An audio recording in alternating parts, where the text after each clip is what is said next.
Cape Cod, Massachusetts is a popular summer vacation spot.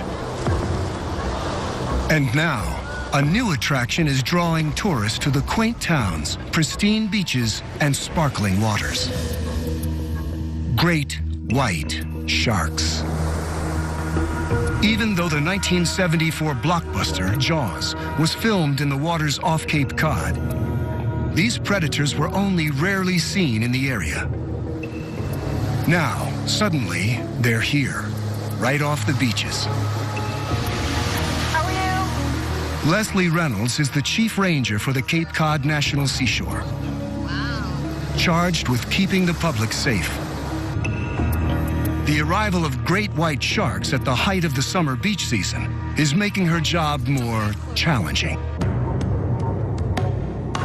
There's already been one attack. Last year, there was a bite that occurred at Boston Beach and a swimmer. In 2012, a swimmer was attacked just offshore. Luckily, he survived with limbs intact. Keep moving. With more sharks showing up, the chance of another attack is on the rise. It's really not a matter of if, it's when. Greg Skomel is the top shark biologist for the state of Massachusetts. His job is to protect sharks and people. According to records, the last fatal great white shark attack here was in 1936. But halfway around the world, the state of Western Australia has not been so lucky.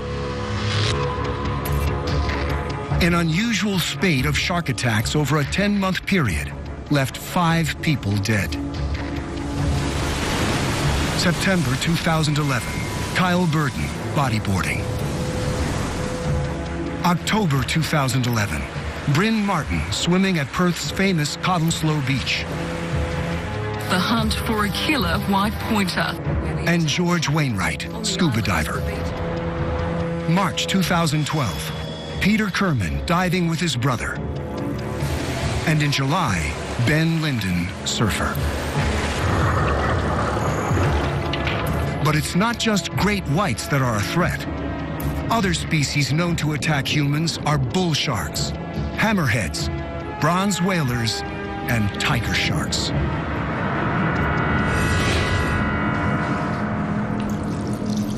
You don't feel the teeth. You don't feel anything. Bit of pressure, like surgeon steel. David Pickering was a snorkeling tour guide on the reefs of Australia's west coast. There was 3 kids with me at the time. I said, guys, I've got a bad feeling, stick together. And I spun around, and I remembered this mouth was probably about 2 feet from me. The tail sort of kicked out once, and it was on me. I put a hand out like that, and actually cut 13 tendons and all 3 nerves.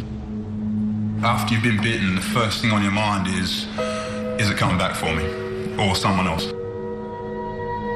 Thank God I got bitten and not one of the kids, because I couldn't live with that. I can't go out in the water now without thinking about it. I can't shake that feeling. Yeah. Nervous. Anxious.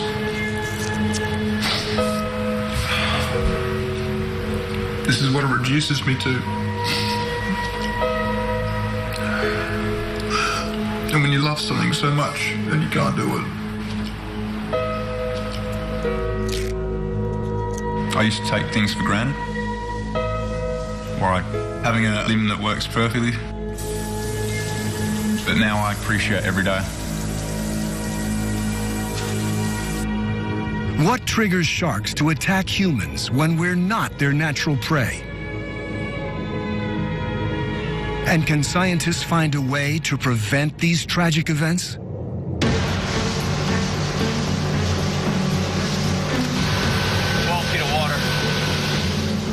Off the coast of Massachusetts, Greg Skomel says great whites are appearing in waters where for hundreds of years they've almost never been seen.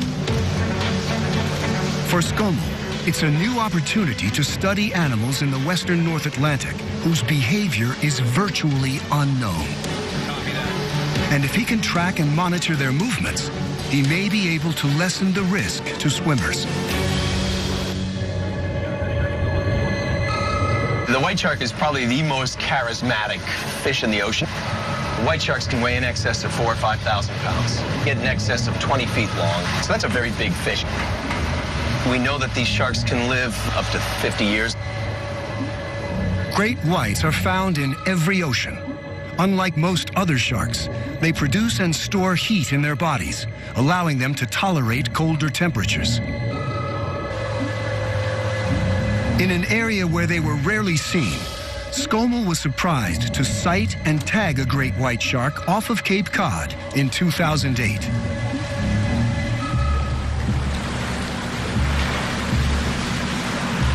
Over the next 3 years, he tagged 17 great whites. Then, in 2012 alone, he tagged 17 more. If you said to me 5 years ago, you're going to tag 34 white sharks in the next 4 years, I'm going to say you're out of your mind. Why has Cape Cod suddenly become the summer hunting grounds for one of the ocean's most dangerous predators? For Skomel, the answer is obvious. On the beaches and in the water, seals. It wasn't until we had the development of these seal aggregations here in the eastern side of Cape Cod that the white shark started to take notice. The growing number of great whites in the area seems tied to a population explosion among seals. We have several species of seals that occur here, but the two dominant ones are harbor seals and gray seals. The gray seal is a much bigger seal species. It's the one I believe that the white sharks are targeting. Seals, a rich fatty food source for great whites, once thrived along the northeastern coast of North America. But it's believed they were killed in the hundreds of thousands for their fur, meat, and blubber. By the end of the 17th century, Native Americans, early settlers, bounty programs basically had wiped out the breeding colonies. And we think that the population had been actually diminished down to something along the lines of 10,000 animals or less. In 1972, the U.S. government instituted the Marine Mammal Protection Act, prohibiting seal hunting. 4 decades later, seal populations are recovering and recolonizing old breeding grounds. Gray seals get to be about 700 to 800 pounds and 8 to 9 feet long. They're big animals, they're big targets, big thick blubber layer on them. And now we know that there's over 300,000 seals off Canada alone and tens of thousands off the coast of the United States. It's really ideal habitat for them. But in them coming here, in essence, they've opened the cafe for white sharks. You've got the perfect zone for white sharks to come in and consume these animals on a routine basis. And that's precisely what we've been seeing over the last decade, as the cafe emits some kind of delicious odor, I'm sure, that goes out miles into the Great South Channel. And once the sharks come in and figure it out, we've actually had animals come back each year. For the seals, or anyone swimming near them, these are potentially dangerous waters. We're just asking that you stay closer to shore, not swim near seals. Keep your feet on the ground.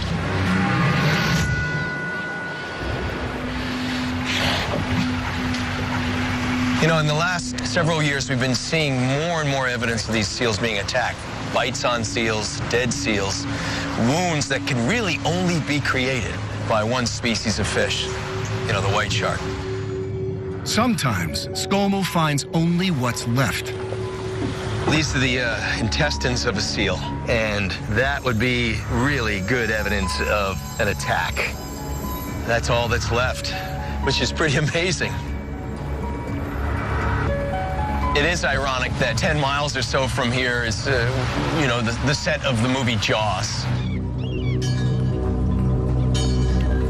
We talk about Jaws as this Hollywood production that was fantasy. And if we look at all the elements of Jaws, we see really many parts of it that are somewhat true. What Spielberg did was just take those tidbits of truth and exaggerate the hell out of them. The white shark getting 20 feet long becomes the white shark 25 feet long. The white shark nibbling the boat, it becomes the white shark sinking the boat.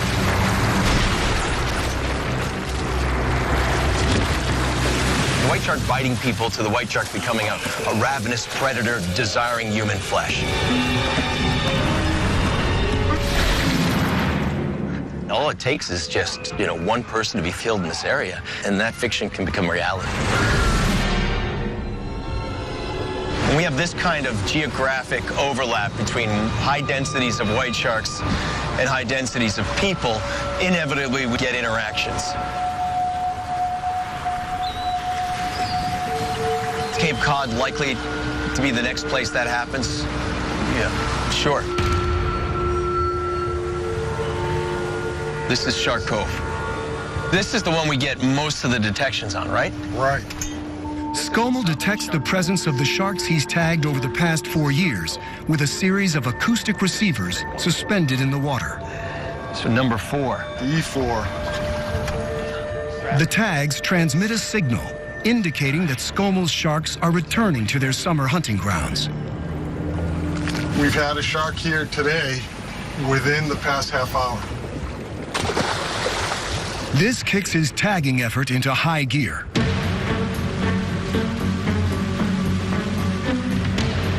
He uses a specially outfitted boat to sneak up on and tag more sharks. If Skomel finds sharks close to the beaches, he can warn beach officials. If you've got one 20 meters away just sitting in the water, you may not know it's there. Despite the great white's massive size, a spotter plane is the best way to find untagged sharks in the murky green water off the Cape. Here we go, right up in the shallows, heading for the shore. See the shadow ahead of you? There, he's coming back. Right under us, right under us. That's our baby. Nice shark. Skomel estimates this great white is nearly 12 feet long, and it's swimming just a few hundred feet from the beach, in water almost shallow enough for a swimmer to stand. Look at it, really moving. Skomel and the boat's captain have modified the technique of harpoon fishing for tagging. We're able to actually sneak up on the shark, place the tag at the base of the dorsal fin. I'm sure the shark feels it to some degree, but I always liken it to perhaps sneaking up on somebody and piercing their ear. Anytime one of these sharks swims within a couple hundred meters of one of these receivers, we get a timestamp on that receiver. We'll look at it at the end of the year and get a sense of who's around, when they arrive, when they leave, and where they spend their time. This will allow us to figure out whether or not that shark already has a tag in it.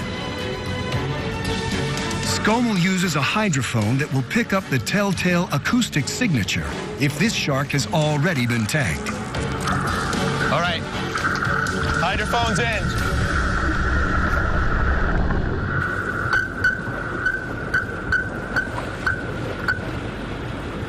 Yeah, 32307, tagged it last year. He wants to know how age and sex might determine the shark's movements and how they're linked to where and what they hunt. We've been able to sex only about half of the sharks we've tagged because we have great difficulty sexing them unless we can look underneath them. We need to tag more fish and have a better sense of what the boys and girls are doing. I'd rather be chasing a shark than not. Beautiful. You see it, the shadow? He's turning, right under us. Even this close, it's impossible to determine the sex. A remote camera offers a solution. If I can get that pole cam in? I say whatever we can get. I say whatever we can get on this fish.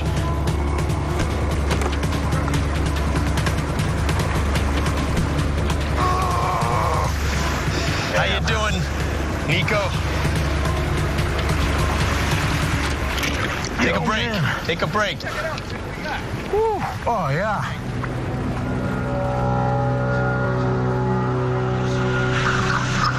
this other shot right here. Yeah, there you go. Those are definitely claspers. 100%. See them right there?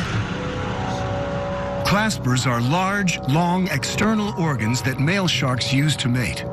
So this is a male. This is great.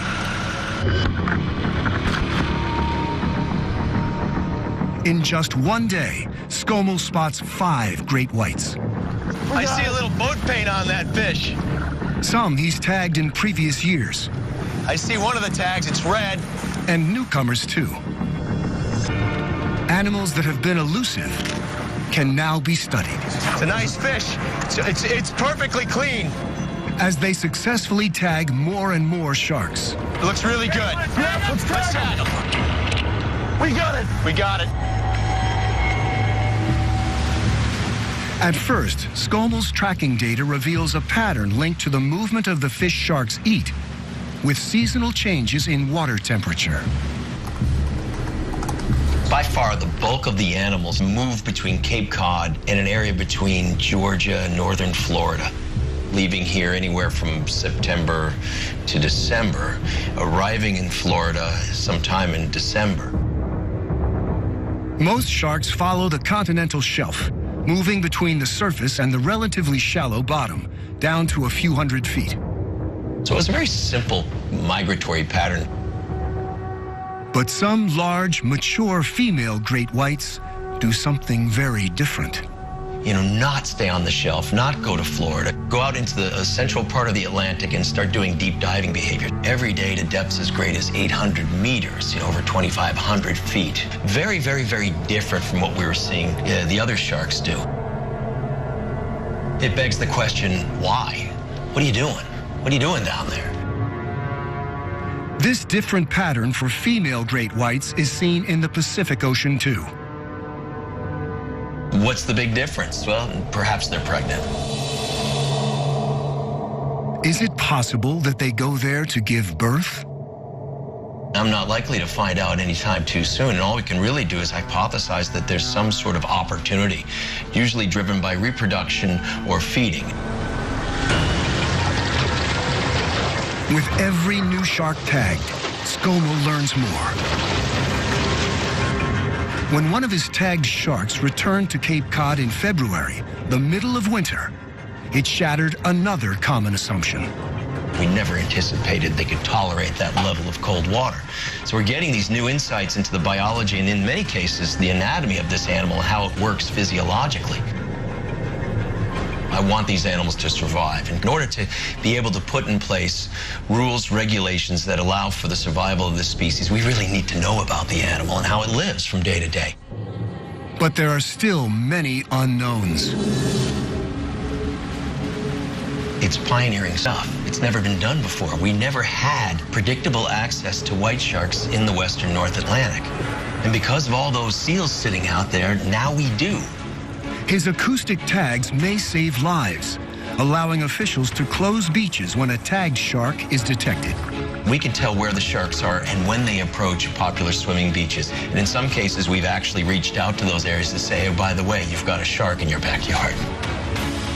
It's clear that seals are attracting great whites to Cape Cod, where the beaches are the backbone of the region's massive summer tourist season. A fatal attack could mean beach closures and pit those charged with public safety against those whose livelihoods depend on the crowds. So far, here, sharks have become part of the landscape. They even hold shark fishing tournaments, which are controversial because fishing for sharks like these makos for sport, food, and the shark fin soup trade is devastating shark populations. But they do offer scientists like Skomel an opportunity to examine and take samples from specimens that were swimming in the wild just hours before. 200.8. The more we learn about sharks, the more we realize how critically important they are to the marine ecosystem. They fill a role of apex predator. They control, in essence, the balance of the ecosystem. So we really have to be very careful when we exploit sharks.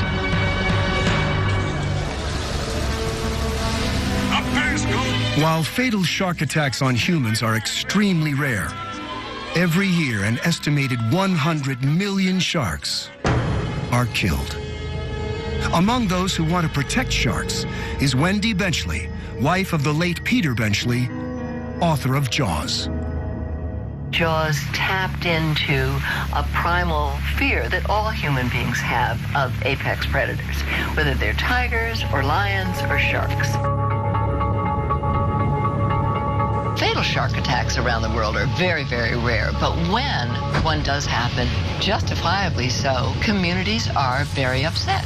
And the initial instinct always of a human is to go out and kill whatever it is that is killing you.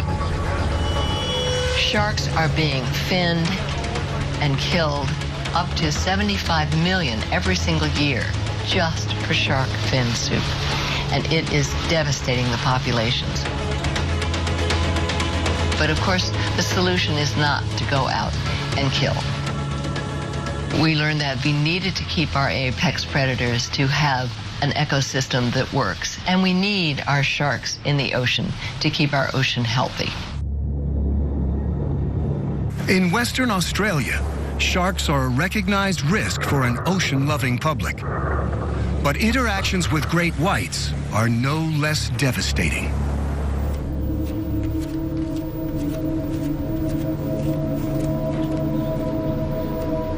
There's not a day that I haven't thought about it. Elise Frankham was a snorkeling guide for tourists wanting to swim with dolphins. I was diving under the water and I came up for a breath, and that's when I just felt this almighty whack. The impact was just like getting slammed by a train. I remember getting pushed out of the water. I looked down and that's when I knew what had happened. And my first reaction was punch it, push it away. The shark swam off and I started sinking. I was unconscious. I remember taking my first breath. As soon as they got me on the boat, that's when the pain kicked in. Very, very intense pain. The shark cut right through my leg, right down to the bone. About 70 stitches on that side and 130 or something on that side.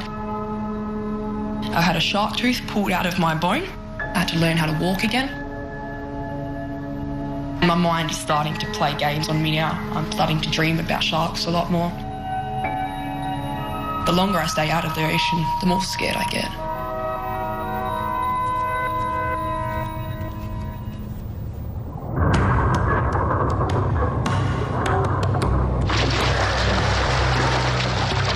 The damage inflicted by a large shark can be devastating. But most often, human victims survive the attack. Why? Steve Husky is a functional morphologist, specializing in understanding how animals are built and behave to capture prey. He's studying the case of Robert Gum, who, in 2011, was surfing with friends off the Oregon coast. A great white attacked, slicing this chunk out of his surfboard. Then it disappeared. Gum escaped without injury. Was this a test bite or a full-on attack that was aborted? My curiosity's piqued because I want to know exactly what happened here. What does it take to cause that kind of damage to a surfboard? Hey, Chris. Hey, Steve. To find out, Husky and colleague Chris Byrne use a machine to measure the force when a shark's tooth penetrates a surfboard.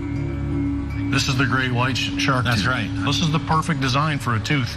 Nice triangular shape. That point makes initial piercing, slices its way through with those razor sharp edges. Looks horrible. It looks beautiful. Your machine is going to help us determine how much damage and how efficiently this tooth is able to go into that, correct? That's right into the surfboard. So we'll have a way of determining the force that was required to puncture a tooth into the surfboard. And determine pressure. We've got pressure right there. That's right. So I'll bring it down just to where it's about to make contact. Perfect.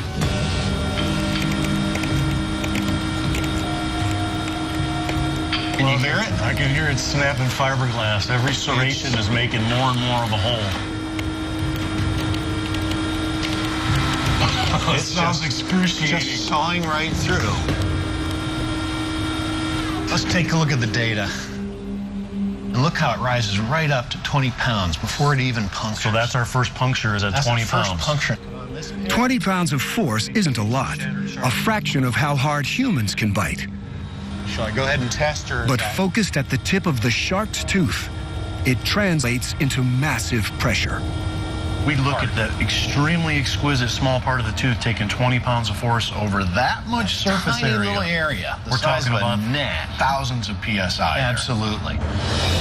A large great white can bite 20 times harder than a human, generating massive pressure on the tip and razor-sharp edges of the teeth, easily slicing into skin, blubber, and muscle like that of a whale or a surfboard. It goes deep.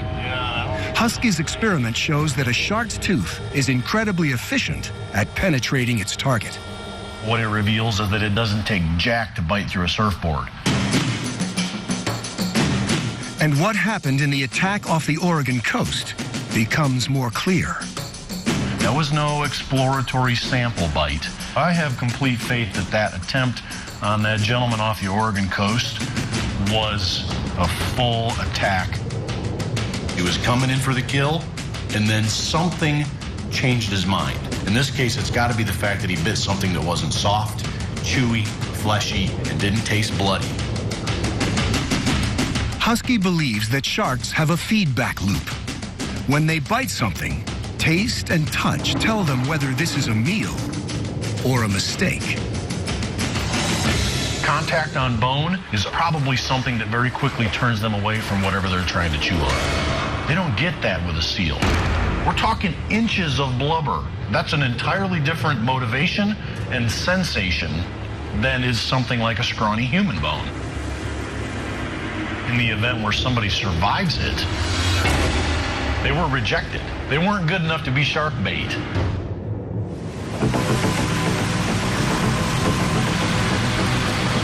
The job of finding out how sharks sense us, what triggers an attack, and how to stop them before they bite, falls to Sean Collin at the University of Western Australia. What interactions we've got with the rigs? One of the basic questions we're really interested in is determining why a shark attacks prey versus a human. You know, what are the sensory cues it uses to make that decision? Turns on his axis. He's short and he's gone. Collin's work delves deep into shark biology to explore what sharks see, hear, smell, and sense in ways we're just beginning to understand.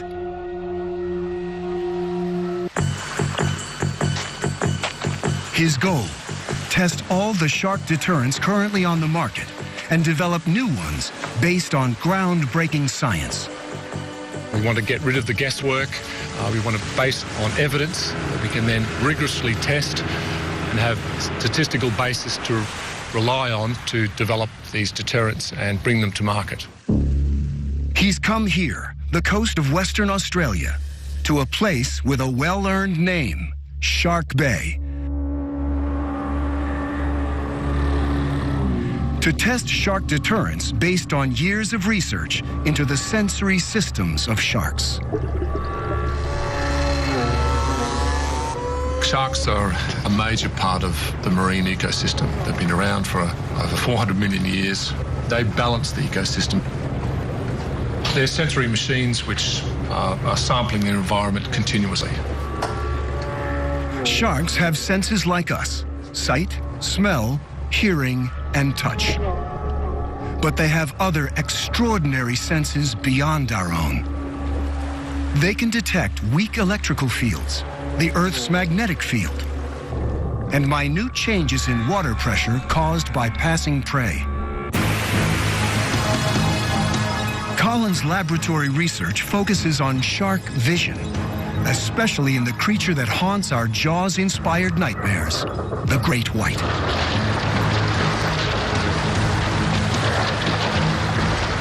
Great white sharks are ambush predators, cruising deeper water to spot prey above them. They see a silhouette of a human, but that casting of that silhouette, high contrast edges, look a lot like a seal, especially if it's on a surfboard or a swimmer at the surface. So if we can work out how a great white visualises its prey from below, we've got a very good chance of preventing an attack. Colin pioneered the technique of determining what sharks can see and how well. For the first time, deconstructing how the great white targets its prey. We've got a great white eye, from an individual about 2.5 metres long. The structure of shark eyes is similar to our own.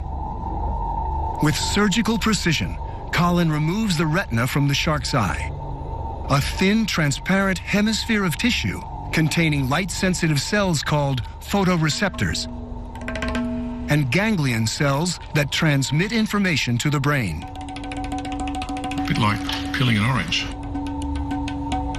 The more tightly the photoreceptors are packed within the retina, the sharper the image. Look at that. That's the retina. Then, the transparent retina is stained with a purple dye, making the cellular structures easily visible.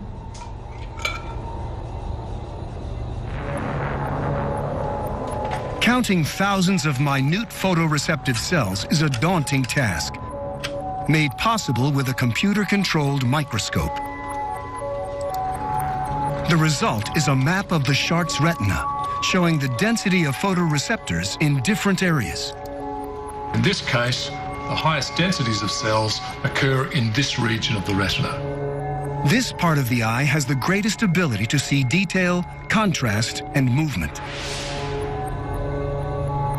That means that in the great white's field of view, their sharpest vision is of objects above them. This gives us a lot of information about what part of the eye they direct towards eating prey. Great white sharks rely on vision to target their prey. But other species rely more on their ability to sense electrical fields or their sense of smell. How can we tell which senses are of greatest importance for different species? Kara Yopak, a member of Colin's research team, gets inside the shark's head, literally, to find out.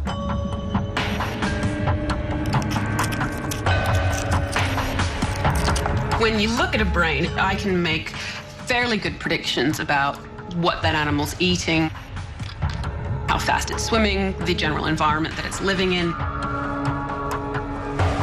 This is the brain of a great hammerhead shark. Hammerheads are open ocean predators, living along the continental shelf in tropical and warm temperate seas worldwide. They feed mostly on fish. Its regions for the brain for vision are actually not very large. This is likely not to be a very visual animal. Hammerheads rely on other senses, like electroreception, to target their prey. More so than the great white. Here we've got the brains of the great white. The regions of the brain that receive visual input are quite large in comparison to other species, as are the regions of the brain that receive smell. But what becomes very pronounced in the hammerhead is this protrusion here at the front of the brain. And this is a region that we've associated with what we call social intelligence. So you see enlargement of this area in species that form true schools, that aggregate by sex and size, and that often have complex courtship and mating rituals. Whereas in the great white, that region of the brain is not very pronounced, which leads us to believe that the great white is in fact a solitary hunter. There's another conspicuous difference between the brains of these two species. A lot of people are really surprised when they see the brain of a great white, particularly in comparison to the hammerhead, because it looks so small. There's an amazing range of behaviors that the great white's capable of, and it's all controlled by this brain. So there's clearly a difference in senses that these animals are relying on. They all have the same battery of sensory systems, but the relative importance of each of those systems is going to be varied between species. While these sharks have the same battery of sensory systems, there's clearly a difference in the senses they rely on, reflected by which parts of the brain are enlarged, clues to which senses to target for effective deterrence. The idea of creating a blanket repellent that's going to repel all sharks in the same way really isn't realistic. But when we're developing a repellent for a great white shark, we likely want to target the visual sense. If sharks' eyes resemble our own, can they see different colors like us? Colin thought that sharks, like some stingrays, their close relatives, would have color vision similar to ours. For fish and humans, color vision is made possible by 3 different types of cells in the retina, called cone cells, each one responding to a different color: red, green, or blue.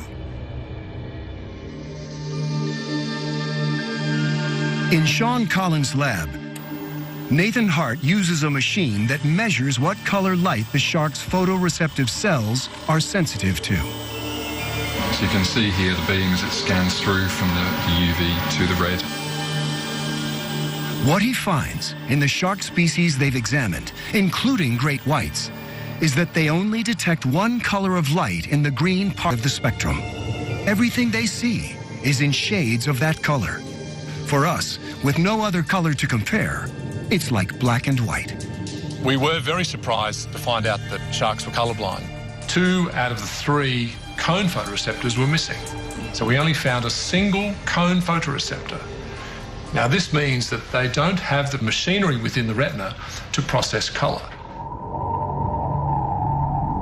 Colin believes this inability to see color and a reliance on high contrast are keys to creating an effective deterrent for many species of shark. The great white shark attacks in Western Australia were an unusual series of events. Colin and other shark researchers want to know what factors could have triggered the attacks, and if there's a way to stop sharks before they bite.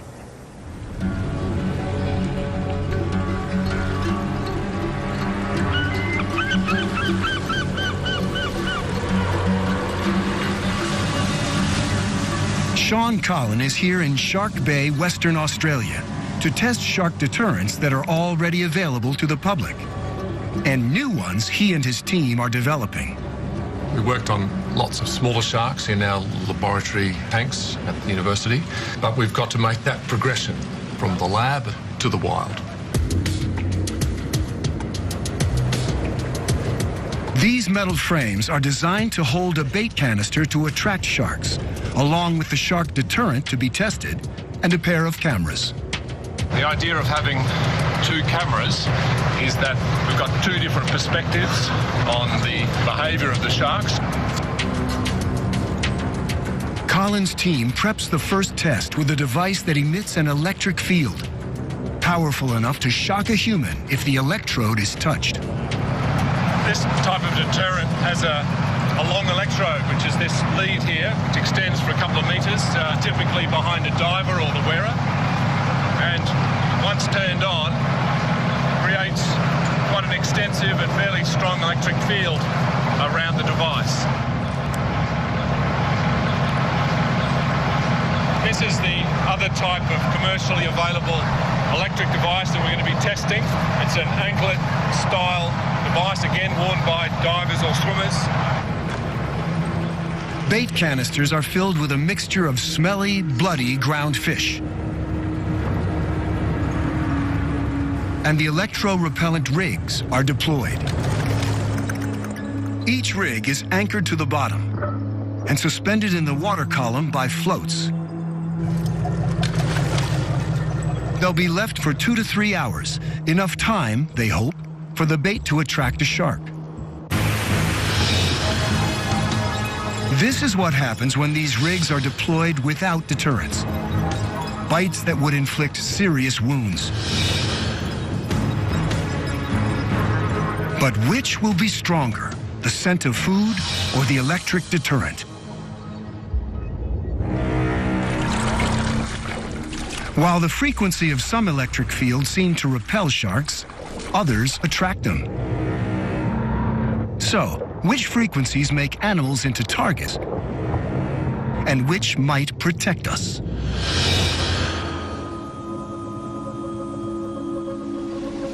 Ryan Kempster has developed techniques in the lab to find out.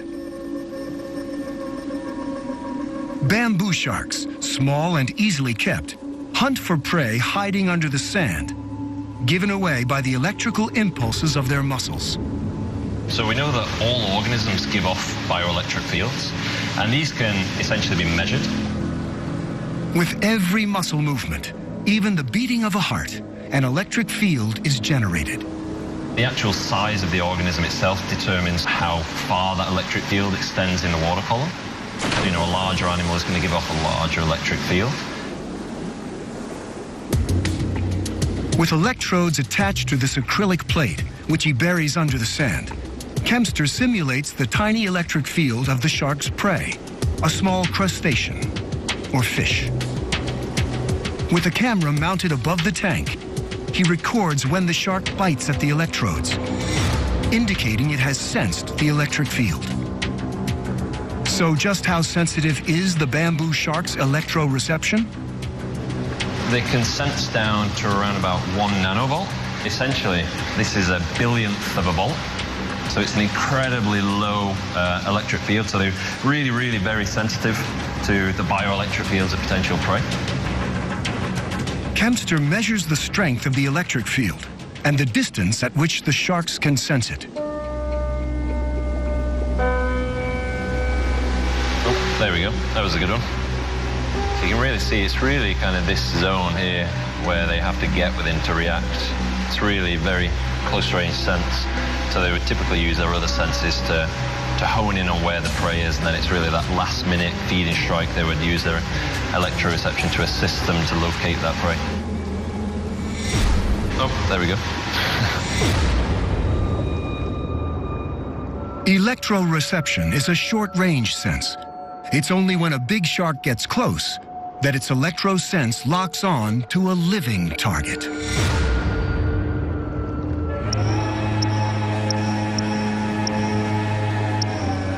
Electroreception can help sharks find prey, but it can also warn them of danger. Even these embryonic bamboo sharks can respond to an electric field that simulates the approach of a big fish. We can see the shark breathing away very rhythmically. Its tail is moving in the egg case to help flush oxygen around the egg. But then, as soon as we turn on that electric field, electrode on. Stops breathing, it stays really still, tail goes really still, and this is essentially the response to that electric field that's mimicking the predator in the water. Electrode on. Kempster has found the electric field that disturbs bamboo sharks. But is there a specific electric frequency that will turn large sharks away? He thinks that finding the right frequency of an electric field is crucial to deterring dangerous sharks like the bull, tiger, and great white. And this is really key to determining how to create an effective repellent in finding out exactly what that frequency is they're most repelled by. Back on Shark Bay, the team tests other deterrents based on their research into shark vision. This one is a flashing light. They'll transfer the camera's footage to the computers to watch later. Here we go, Dave. Here's the cameras from rig 27. This is the strobe lights. Oh, brilliant. Let's see if we've had some luck this time.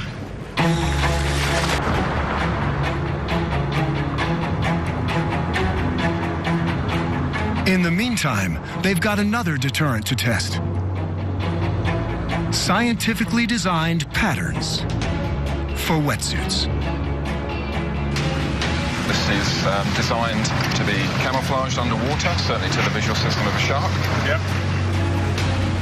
As Colin and Hart discovered, sharks are colorblind. This material is designed to fade into the background as the light changes at different depths, each color tailored to what a shark's eye sees. So the idea is the shark just swims by and has trouble seeing it. That's right. A second design is very different. We've also got something which has been suggested for a number of years to be a good shark deterrent, and that's a pattern that mimics a sea snake's coloration. Sea snakes are highly venomous, and they advertise their toxicity with bold patterns that warn predators to stay away. Most sharks don't like eating things that are striped, such as a sea snake. It actually is a noxious animal to them. Colin thinks that many sharks naturally avoid stripes. Again, the team's research into what sharks can see is crucial to recreating the sea snake design in the right proportions. We had to actually work out the spacing of that pattern, the bars or the stripes, by our knowledge of the spatial resolving power or the resolution of the eye.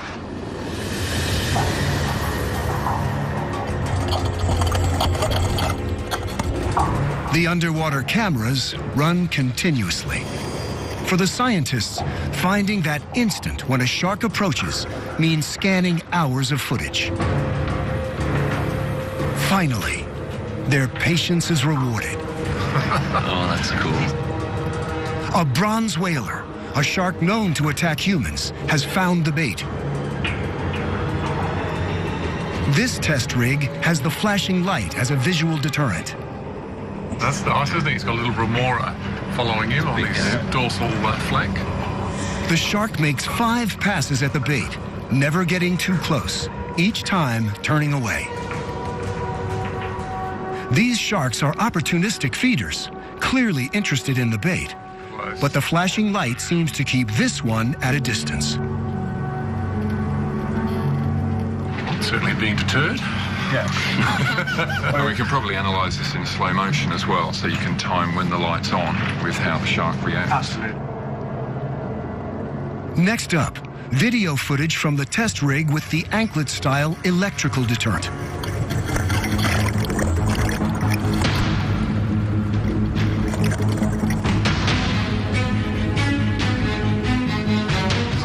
Oh, look at that. Look at that. God. It's a hammerhead.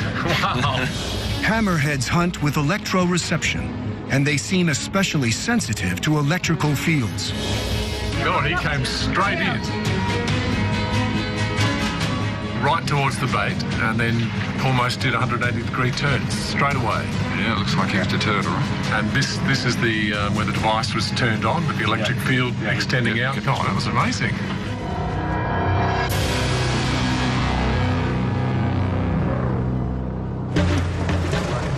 Finally, the bold sea snake wetsuit design seems to turn another hammerhead on its tail.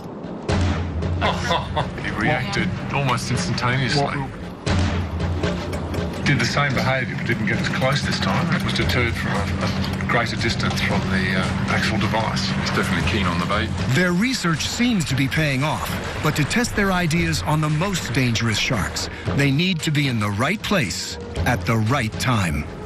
Despite the spate of attacks that have happened over the last year or so, it's still inherently hard to find large predatory sharks off our coastlines. For now, there is no one answer, no surefire way to protect humans from attack. We need more sharks interacting with our deterrents before we can really make any judgments about how effective they are.